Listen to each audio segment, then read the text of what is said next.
नमस्कार, आप सभी चैंपियंस का द चैंपियंस चैनल में बहुत बहुत स्वागत करता हूं। दोस्तों देखिए, अब इसमें हम देखेंगे इलेक्ट्रिशियन के टॉप 100 क्वेश्चन देखने वाले हैं। ठीक है, तो आइए पहला क्वेश्चन शुरू करते हैं। निम्न विद्युत धाराओं में से किसे मानव शरीर के लिए सबसे खतरनाक माना जाता है दोस्तों? तो ऑप्शन सी करेक्ट है, 50 मिली एम्पियर। ठीक है, क्वेश्चन नंबर 2 देखते हैं। यदि किसी सर्किट में वोल्टेज घटाकर आधा और प्रतिरोध को दुगुना कर दिया जाता है तो करंट कितना गुना हो जाएगा दोस्तों? तो ऑप्शन ई वाला 1/4 हो जाएगा। ठीक है फ्रेंड्स, तो ये सिंपल से फार्मूला से आप लगा देंगे, इसको लग जाएगा दोस्तों। ठीक है, अगला क्वेश्चन है क्वेश्चन नंबर 3। किसी श्रेणी सर्किट के सभी भागों में निम्न में से कौन सी मात्राएं समान होती हैं दोस्तों?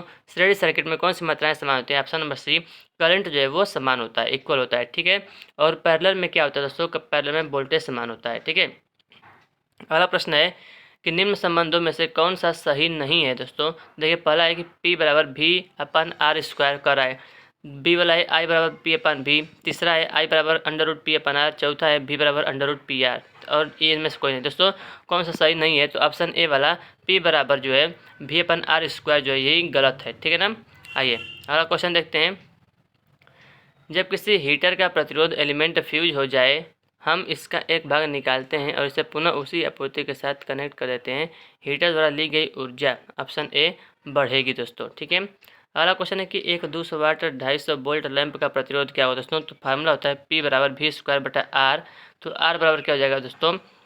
V²/P से इसको निकाल देंगे तो 250 जो है देखिए, इसमें से सॉल्व करेंगे तो इसमें से आंसर आ जाएगा ऑप्शन ई वाला 312.5 इसका राइट आंसर आएगा। ठीक है, अगला क्वेश्चन है 400 वाट के बल्ब 200 वोल्ट की सप्लाई लाइन से समानांतर क्रम में जुड़े हैं। ठीक है ना, अगर एक बल्ब फ्यूज हो जाता है तो क्या होगा? ऑप्शन सी, शेष 3 बल्ब रोशनी देंगे। ठीक है, इसमें कह रहा है कि निम्न किस प्रकार के वोल्टेज या करंट को दिखाएगा दोस्तों? AC, DC, पल्सेटिंग, सर्कुलर या स्क्वायर दोस्तों? तो ये कौन सा है?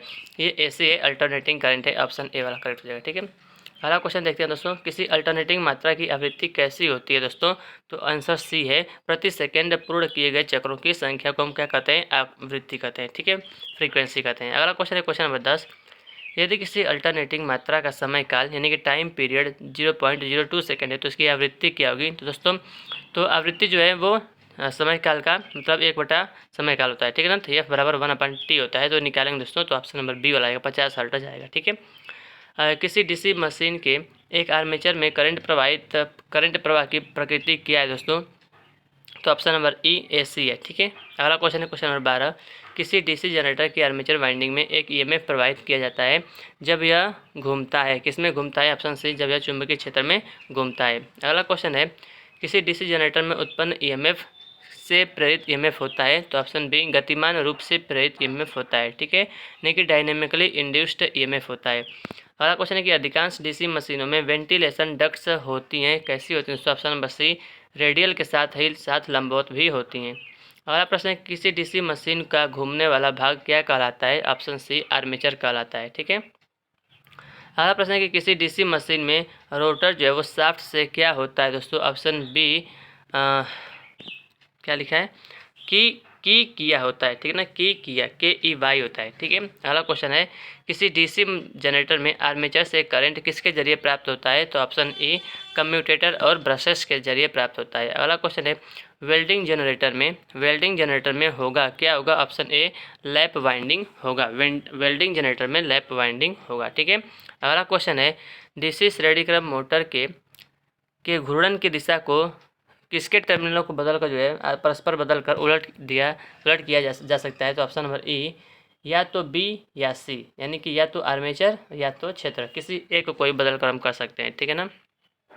अगला क्वेश्चन, 1 मेगा ओम प्रतिरोध किसके बराबर होता है दोस्तों? तो option number B, 1000 kilo ohm के बराबर होता है। या फिर दोस्तों, या हम 1 के बाद जो है 1 के बाद 6 को 0 लिख देंगे, वो भी सही होगा, या फिर 1000 किलो ओम लिखेंगे तो ये भी सही होगा। अगला क्वेश्चन है ट्रांसफार्मर एक उपकरण है जो के लिए उपयोग किया जाता है? तो ऑप्शन सी, बिना किसी प्रत्यक्ष कनेक्शन के एक परिपथ से दूसरे परिपथ में विद्युत ऊर्जा का स्थानांतरण। ठीक है, अगला क्वेश्चन, एक ट्रांसफार्मर में जिस वक्र को विद्युत ऊर्जा प्रदान की जाती है उसे हम क्या कहते हैं? जिसको मतलब सप्लाई देते हैं उसको क्या कहते हैं दोस्तों? तो ऑप्शन नंबर सी, प्राथमिक वक्र कहते हैं। ठीक है ना, प्राइमरी वाइंडिंग कहते हैं। ठीक है, अगला प्रश्न है 3 फेज ट्रांसफार्मर में क्या शामिल है दोस्तों? तो ऑप्शन नंबर बी, 3 प्राथमिक और 3 द्वितीय वक्र, यानी कि 3 प्राइमरी वाइंडिंग और 3 सेकेंडरी वाइंडिंग होती है, ठीक है ना। 3 फेज ट्रांसफार्मर में अगला क्वेश्चन है, एक सामान्य आधार ट्रांजिस्टर परिपथ में IC का मान दिया है दोस्तों, ठीक है, 0.97 मिली एम्पियर, IB का मान दिया है, तो प्राप्त विद्युत धारा अल्फा क्या होगा दोस्तों, ठीक है ना। तो प्राप्त विद्युत धारा अल्फा का मान हो जाता है क्या है, IB अपन IC होता है ना, तो उसको करेंगे दोस्तों तो भाग देंगे तो आ जाएगा ऑप्शन नंबर ए वाला 0.97, ठीक है ना। एक सामान्य आधार ट्रांजिस्टर परिपथ में पूछ रहा है, ठीक है ना, तो अल्फा का मान पूछ रहा है तो इसको निकाल देंगे तो 0.97 ही आ जाएगा, ठीक है। अगला प्रश्न देखते हैं, एक ट्रांसफार्मर में द्वितीयक वक्र में प्रेरित वोल्टेज होता है दोस्तों, तो कितना होता है, ऑप्शन बी प्राइमरी यानी कि प्राथमिक वोल्टेज के साथ 180 डिग्री फेज से बाहर आउट ऑफ फेज होता है, ठीक है। अगला प्रश्न है कि 3 फेज की आपूर्ति के किसी भी 2 फेज के बीच फेज अंतर क्या होता है दोस्तों, ऑप्शन सी 120 डिग्री होता है। तो एक ट्रांसफार्मर में संरक्षक का कार्य क्या है दोस्तों, तो ऑप्शन नंबर सी बाहरी वायु के संपर्क में आए बिना तेल के विस्तार और संकुचन का ध्यान रखना। अगला क्वेश्चन है, हमें ±5% सहनशीलता के साथ 47 किलो ओम के मान वाले प्रतिरोधक की आवश्यकता है। इस प्रतिरोधक पर रंग बैंड का अनुक्रम क्या होना चाहिए दोस्तों, तो ऑप्शन नंबर ई करेक्ट है, पीला, बैगनी, नारंगी और सुनहरा रंग, ठीक है ना। सुनहरा रंग का ±5% होता है, इसको याद रखिएगा। एक चुंबकीय संपर्क किसके द्वारा संचालित किया जाता है, तो एक चुंबकीय संपर्क जो है ऑप्शन ए कुंडली द्वारा जो है संचालित किया जाता है, ठीक है। अगला प्रश्न देखते हैं, क्वेश्चन नंबर 30, यदि एक 3 फेज वाली मोटर केवल 2 फेज के साथ संचालित होती है तो इसे सिंगल फेजिंग कहा जाता है। इससे अंततः मोटर क्या होता है, ऑप्शन ए जल जाएगी दोस्तों। अगला क्वेश्चन है, यदि कुंडली का प्रतिरोध 15 ओम है, कुंडली की प्रतिबाधा 25 ओम है, तो अपरिवर्तनीय प्रतिक्रिया होगी, कितनी होगी, ऑप्शन ए 10 ओम होगी। 9 वोल्ट कॉइल के साथ एक ऑन ऑफ स्विच को क्या कहा जाता है दोस्तों, ऑप्शन नंबर ए चुंबकीय स्टार्टर कहा जाता है। अगला प्रश्न है, AC 9 वोल्ट वोल्टता नहीं कुंडली के आर्मेचर से लगातार चींची की आवाज़ को किसको इंगित करती है, option number D shaded ring में ओपन सर्किट, यानी कि सैडेड रिंग में क्या हो गया है, खुला परिपथ हो गया है। अगला क्वेश्चन है, एक 3 फेज प्रेरण मोटर अधिकतम निर्धारित बलागुण विकसित करने वाले एक भार पर परिचालित हो रही है। क्या होता है जब मोटर के परिचालन के दौरान बाहरी मेंस विद्युत में से एक बाधित हो जाती है, तो ऑप्शन नंबर सी मोटर परिचालित होती रहती है लेकिन अधिकतम विद्युत धारा खींचती है। अगला क्वेश्चन है, डीओएल प्रारंभक के माध्यम से प्रारंभ होती 3 HP 3 phase 415 volt 50 hertz squirrel cage प्रेरण मोटर के लिए बैकअप फ्यूज जो है श्रेणी होगी, कितना होगी, ऑप्शन डी 16 एम्पियर होगा दोस्तों, ठीक है।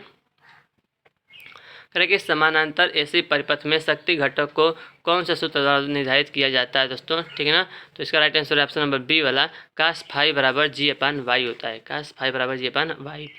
बैकअप फ्यूज का उद्देश्य किसके विरुद्ध जो सुरक्षा प्रदान करना है, ऑप्शन नंबर डी लघु परिपथ के विरुद्ध सुरक्षा प्रदान करना है बैकअप फ्यूज का। अगला क्वेश्चन है, मोटर परिपथ में विद्युत अतिभार सुरक्षा का उद्देश्य मोटर की सुरक्षा करना है, किससे सुरक्षा करना है, ऑप्शन ए अनवरत अति विद्युत धाराएं से जो है सुरक्षा करना है। अगला क्वेश्चन है, यदि एक परिचालक 3 फेज प्रेरण मोटर के प्रारंभक का प्रारंभ बटन दबाता है और मोटर गुंजन की आवाज़ तो प्रारंभ करती है लेकिन परिचालित नहीं होती, तो संभावित समस्या क्या है, ऑप्शन ए एक फ्यूज उड़ गया है और मोटर सिंगल फेजिंग है, ठीक है। अगला क्वेश्चन, 35 SWG तांबा तार की उचित फ्यूज विद्युत धारा क्या है दोस्तों, ऑप्शन नंबर ए 5 एम्पियर। अगला क्वेश्चन, एक रेडियो अभिग्राही में हम ट्यूनिंग नियंत्रण को घुमाने के द्वारा किसी भी वांछित स्टेशन को ट्यून कर सकते हैं। ऐसा करके हम परिवर्तित करते हैं, किसको परिवर्तित करते हैं, ऑप्शन सी धारिता को परिवर्तित करते हैं। अगला क्वेश्चन, एक संधारित्र पर रेटिंग 25 माइक्रोफैराड 12 वोल्ट दी जाती है तो इसके सिरों के समीप प्लस चिन्ह भी लिखा जाता है। संधारित्र है, किस प्रकार का संधारित्र है, C option C polycarbonate type का जो है संधारित्र है।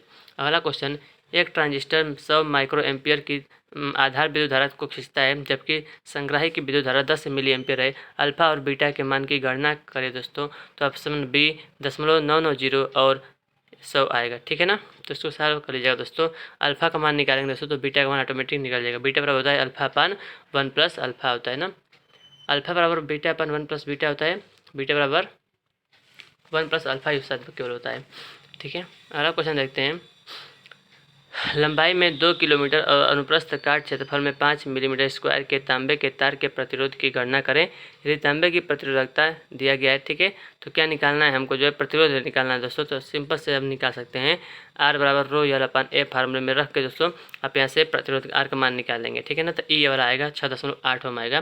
पावर कंट्रोल सर्किट में SCR क्यों इस्तेमाल किया जाता है? ऑप्शन सी, एक छोटा गेट करंट एक बड़े लोड वाले करंट की स्विचिंग को नियंत्रित कर सकता है। अगला क्वेश्चन है, क्रोबार प्रोटेक्शन यूनिट का इस्तेमाल किसके लिए किया जाता है? ऑप्शन नंबर ई, ओवरलोड के विरुद्ध लोड की रक्षा करने के लिए हम क्रोबार प्रोटेक्शन यूनिट का इस्तेमाल करते हैं। अगला प्रश्न है, पावर एम्पलीफायर के रूप में इस्तेमाल होने वाले ट्रांजिस्टर आमतौर पर धातु की प्लेट पर लगाए जाते हैं ताकि, ऑप्शन सी, ताकि काम करने के दौरान उनमें उत्पन्न हुई अत्यधिक ऊष्मा को रेडिएट किया जा सके। अगला प्रश्न है, ट्रांजिस्टर के अंकन में पहला अक्षर इसकी किसको दर्शाता है और दूसरा अक्षर किसको दर्शाता है? तो ऑप्शन ए, पहला अक्षर जो है सामग्री को दर्शाता है और दूसरा अक्षर जो उसके प्रयोग को दर्शाता है। अगला क्वेश्चन है, डायोड के कार्य की तुलना किसके कार्य से की जा सकती है? तो ऑप्शन नंबर डी, स्विच के कार्य से की जा सकती है। अगला क्वेश्चन है, डायोड BY127 में बी का मतलब क्या है और वाई का मतलब क्या है? तो बी का मतलब दोस्तों सिलिकॉन है और वाई का मतलब क्या है? रेक्टिफायर है, ठीक है ना। अगला क्वेश्चन दोस्तों क्या है, वह फिल्टर सर्किट जो एक खास फ्रीक्वेंसी से ज़्यादा के सिग्नल को इससे होकर गुजरने देता है, वह कौन सा फिल्टर कहलाता है? ऑप्शन बी, हाई पास जो है हाई पास फिल्टर कहलाता है, ठीक है। अगला क्वेश्चन है, एसी मेन से उत्पन्न हुई 50 हर्ट्ज की भनभनाहट वाली आवाज़ को रोकने के लिए किस प्रकार के फिल्टर का इस्तेमाल किया जाता है दोस्तों? तो option number A, notch filter का इस्तेमाल किया जाता है, ठीक है। अगला प्रश्न देखते हैं दोस्तों, अगर किसी ट्रांजिस्टर के अल्फ़ा का मान इतना है तो बीटा का मान क्या होगा दोस्तों? तो ऑप्शन नंबर डी, 199 होगा, ठीक है ना। बीटा बराबर होता है अल्फ़ा अपान 1 प्लस अल्फ़ा, ऐसे ही होता है ना। आगे देखते हैं, थोड़ा सा फार्मूला मैं भूल रहा लेकिन इंपॉर्टेंट फार्मूला याद रखिएगा। अगर 500 वोल्ट का इलेक्ट्रॉनिक सर्किट बनाने के लिए 200 माइक्रोफैराड कैपेसिटर की ज़रूरत होती है तो उपयुक्त तो कैपेसिटर कौन सा होगा? Option number A, electrolytic capacitor होगा। अगला क्वेश्चन है, किसी ट्रांजिस्टर के आधार में किसका आकार का सिग्नल जो है डालकर जो है इसे एक स्विचिंग सर्किट के रूप में इस्तेमाल किया जा सकता है? तो ऑप्शन सी, स्क्वायर पल्स आकार का सिग्नल डालकर। अगला क्वेश्चन दोस्तों, VLSI IC में हो सकते हैं, ऑप्शन नंबर डी, 1000 गेट से ज़्यादा हो सकते हैं। अगला प्रश्न है, अगर किसी IC में लगातार 4 इनपुट लगाए जा सकते हैं तो इसकी पहचान है? ऑप्शन बी, फैन इन 4, ठीक है। ECL का फुल फॉर्म क्या है दोस्तों? Option B, emitter coupled logic इसका फुल फॉर्म है, ठीक है। अगला प्रश्न देखते हैं, आमतौर पर ऑप्टिकल फाइबर केबल बनाने के लिए इस्तेमाल होने वाली सामग्री कौन सी है? ऑप्शन नंबर सी, पारदर्शी प्लास्टिक। अगला प्रश्न है, निम्न में से क्या बाइसिंग का सबसे कम पसंदीदा प्रकार है? Option number C, base biasing, ठीक है। मीडियम ग्रेड केबलों की कार्यशील वोल्टता कितना होती है? तो ऑप्शन बी, 400 वोल्ट होती है, ठीक है। ट्रांसफार्मर को ठंडा करने के लिए किसकी आवश्यकता होती है दोस्तों? ऑप्शन नंबर ए, ऊष्मा विसारित करने के लिए। ट्रांसफार्मर को ठंडा करना जो है ऊष्मा विसारित करने के लिए आवश्यक है। अगला प्रश्न है, किसका उपयोग करके तार का गेज मापा जा सकता है दोस्तों? ऑप्शन बी, माइक्रोमीटर में हम मापते हैं, ठीक है। अगला क्वेश्चन है, फ्यूज जो है विद्युत धारा के किस प्रभाव के कारण कार्य करता है? ऑप्शन सी, तापन प्रभाव यानी कि हीटिंग इफेक्ट के कारण कार्य करता है। फ्यूज को किस में हम संयोजित करते हैं दोस्तों? ऑप्शन नंबर सी, सजीव चालक के यानी कि लाइव वायर के श्रेणी क्रम में हम संयोजित करते हैं फ्यूज को। अगला क्वेश्चन है, परिपथ में कनेक्टर किसके लिए उपयोग किया जाता है दोस्तों? ऑप्शन नंबर ई, इन सभी के लिए, यानी कि पहला है तार केबल की लंबाई बढ़ाने के लिए, ट्यूबलाइट की चोक को संयोजित करने के लिए, विद्युत आयरन को संयोजित करने के लिए, घरेलू ऑडियो कनेक्शन को संयोजित करने के लिए। तो ये सब सही है, ठीक है। अगला क्वेश्चन है, माइकानाइट एक होता है, क्या होता है? ऑप्शन नंबर बी, विद्युत रोधी ठोस चादर होता है माइकानाइट, ठीक है। 3-4 सेकेंड तक अपने मान के दोगुने धारा प्रवाह वहन करने में सक्षम फ्यूज होता है। ऑप्शन बी, HRC फ्यूज, इसका फुल फॉर्म याद रखेगा, ठीक है ना। हाई रैप्चरिंग कैपेसिटी होता है। अगला क्वेश्चन, जोड़ों पर सोल्डरिंग क्यों की जाती है दोस्तों? ऑप्शन नंबर डी, चालकता बढ़ाने के लिए। अगला क्वेश्चन है, ट्रांसफार्मर में रेडिएटर नलियों का क्या कार्य होता है? ऑप्शन ए, पृष्ठ क्षेत्रफल बढ़ाना, ठीक है। एल्युमिनियम कंडक्टर सोल्डरिंग में प्रयुक्त फ्लक्स का वाणिज्यिक मान है कितना होता है? ऑप्शन नंबर बी, आयर नंबर 7। सुरक्षा के लिए स्विच को नियंत्रित करना चाहिए? Option number B phase cable, switch phase cable को नियंत्रित करना चाहिए। अगला क्वेश्चन है किसके मामले में विशेष प्रकार के सॉकेट और प्लग आवश्यक होते हैं? तो ऑप्शन नंबर सी रिंग मुख्य प्रणाली, रिंग मुख्य प्रणाली के मामले में जो है विशेष प्रकार के सॉकेट और प्लग की आवश्यकता होती है। एक त्वरित चालक यानी एक त्वरित लाइटनिंग उप परिपथ में अधिकतम अनुमानित भार कितना होता है? ऑप्शन नंबर बी 800 वाट होता है। अगला क्वेश्चन है एक मैट्रिक अशक्ति किसके बराबर होती है दोस्तों? ऑप्शन नंबर ए 736 मतलब 735.5 होता है, ठीक है ना। एकमात्र वायरिंग है, कौन सा एकमात्र वायरिंग है जिसकी योजना मकान निर्माण के पूर्व बनानी होती है? Option number D conduit concealed wiring, ठीक ना, कंड्यूट कंसील्ड वायरिंग।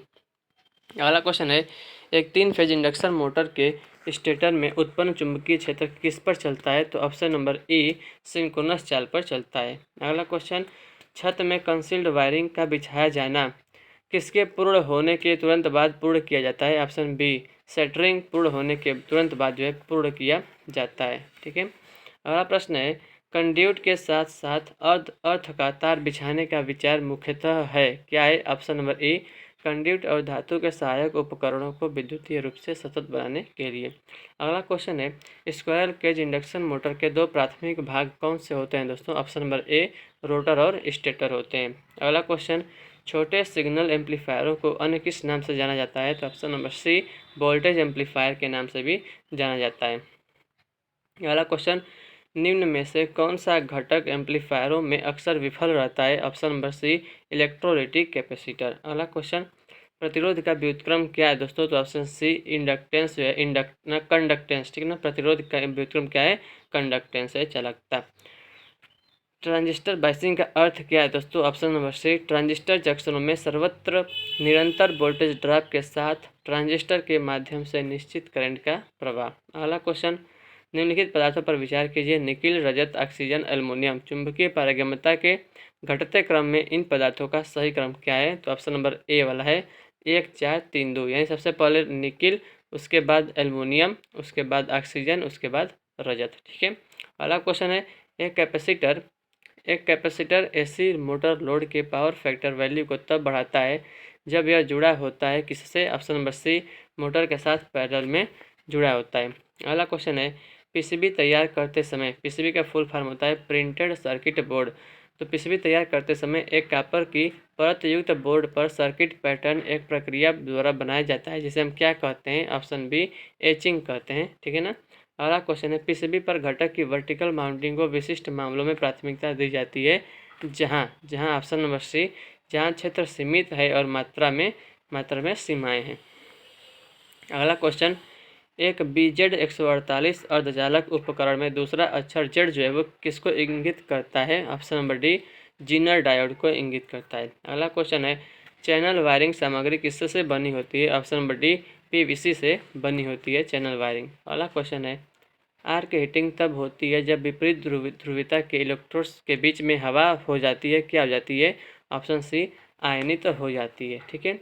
अगला क्वेश्चन है मोटर का घूर्णक 1414 RPM पर घूमता है और इसकी तो तुल्यकालिक चाल है 1500 RPM है, तो मोटर का जो है अनुमानित सर्पण प्रतिशत यानी कि परसेंटेज स्लिप क्या होगा दोस्तों? ऑप्शन नंबर सी 6% होगा, ठीक है ना। आप इसको निकाल सकते हैं, यस बराबर NS-N होता है, ठीक है ना।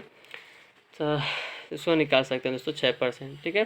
अगला क्वेश्चन सर्पण वलय साधारणतः किसके बने होते हैं? स्लिप रिंग जो है किसके बने होते हैं? ऑप्शन डी फास्फर ब्रांच के बने होते हैं। अगला क्वेश्चन है किसके संचालन के लिए डीसी आपूर्ति अनिवार्य है दोस्तों? ऑप्शन सी आर्क द्वीप के संचालन के लिए जो है डीसी आपूर्ति अनिवार्य है, ठीक है। अगला प्रश्न है परिपथ वियोजक में लघु परिपथ सुरक्षा कैसे प्रदान की जाती है? तो ऑप्शन ए चुंबकीय निर्गमन के द्वारा प्रदान की जाती है। अगला क्वेश्चन देखते हैं ध्रुवों की संख्या 4 और स्लॉट्स की संख्या 24 होने पर पोल पिच यानी कि ध्रुव पिच कितना होगा दोस्तों? ऑप्शन नंबर सी 6 होगा, ठीक है ना। तो पोल पिच का फार्मूला होता है दोस्तों स्लॉट्स की संख्या बटा ध्रुवों की संख्या, 24 बटा हम 4 करेंगे तो 6 आ जाएगा, ठीक है। अगला क्वेश्चन है गीजर के बाह्य आवरण और आंतरिक टंकी के मध्य किस पदार्थ का इस्तेमाल किया जाता है दोस्तों? Option number C glass wool का इस्तेमाल किया जाता है। अगला क्वेश्चन है पावर ट्रांजिस्टर में ऊष्मा अभिगम का इस्तेमाल जो है किसका करने के लिए किया जाता है? ऑप्शन डी ट्रांजिस्टर की संग्राही अपव्यय रेटिंग बढ़ाने के लिए किया जाता है। अगला प्रश्न है, परिपथ वियोजक के अंतर्गत परिपथ निर्मित और वियोजित करने की क्षमता वाला एक उपकरण है। तो ऑप्शन नंबर ए, बी और सी दोनों। बी क्या है, भारण की सामान्य अवस्था, और सी है भारण की असामान्य अवस्था। दोनों के अंतर्गत जो है परिपथ निर्मित और वियोजित करने की क्षमता वाला एक उपकरण है। ठीक है। अगला प्रश्न दोस्तों, एयर ब्लास्ट परिपथ वियोजक में संपीड़ित वायु का इस्तेमाल क्यों किया जाता है? ऑप्शन नंबर डी दोस्तों, आर्क ठंडा करने के लिए जो है हम संपीड़ित वायु का इस्तेमाल करते हैं। ठीक है दोस्तों, तो 100 क्वेश्चन हमने देख लिया इलेक्ट्रिशियन ट्रेड का। दोस्तों अगर आपको वीडियो पसंद आए तो वीडियो को लाइक करिएगा, चैनल पर नए चैनल को सब्सक्राइब करिएगा दोस्तों। ठीक है friends, thank you so much video को देखने के लिए। आप लोगों का बहुत बहुत धन्यवाद। Thanks for watching this video. जय हिंद, जय भारत, वंदे मातरम।